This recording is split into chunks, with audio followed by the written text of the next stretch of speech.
రాష్ట్రంలో వర్షాభావ పరిస్థితులు నెలకొన్నందున పంతాలకు పట్టింపులకు భేషజాలకు పోకుండా కాళేశ్వరం నుంచి నీటిని విడుదల చేయాలని మాజీ మంత్రి హరీష్ రావు ప్రభుత్వానికి సూచించారు.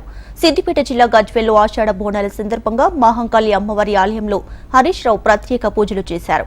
వర్షాల కోసం రైతులు కళ్లల్లో ఒత్తులు వేసుకుని ఎదురు చూస్తున్నారని, అమ్మవారి దయతో వర్షాలు కురిసి నీరు సమృద్ధిగా రావాలని అమ్మవారిని వేడుకున్నట్లు హరీష్ రావు చెప్పారు. ఈ పరిస్థితిలో కాళేశ్వరం నీటితో చెరువులు కుంటలు నింపుకుంటే రైతాంగానికి మేలు జరుగుతుందన్నారు హరీష్.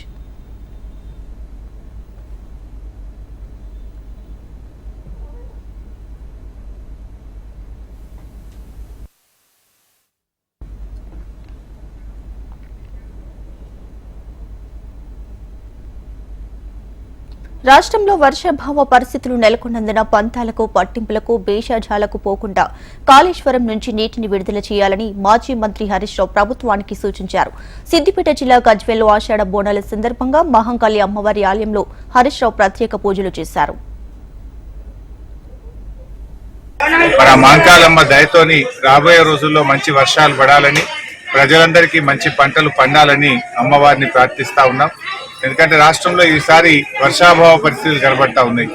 రైతులందరూ కూడా కళ్ళల్లో వత్తులేసుకొని వర్షాల కోసం ఎదురు చూస్తున్నటువంటి పరిస్థితి ఉంది. సో అమ్మవారి దయతోని మరి మంచి వర్షాలు పడాలని, నీళ్లు రావాలని చెప్పి అమ్మవారిని ప్రార్థిస్తా ఉన్నాం. రాష్ట్ర ప్రభుత్వం కూడా ఇప్పటికే మరి కాళేశ్వరం ప్రాజెక్టు నుంచి నీళ్లు తెచ్చే అవకాశం ఉంది. ఈ రోజు మేడిగడ్డ దగ్గర దాదాపు 40,000 క్యూసెక్కుల నీళ్లు ఈరోజు ప్రవహిస్తా ఉన్నాయి.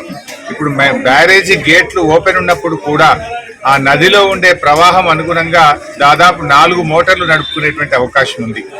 ఎందుకంటే ఈ కరువు పరిస్థితుల్లో కాళేశ్వరం నీళ్లు తెచ్చి చెరువులు నింపుకుంటే రైతాంగానికి మంచి పంటలు పండేటువంటి అవకాశం ఉంది.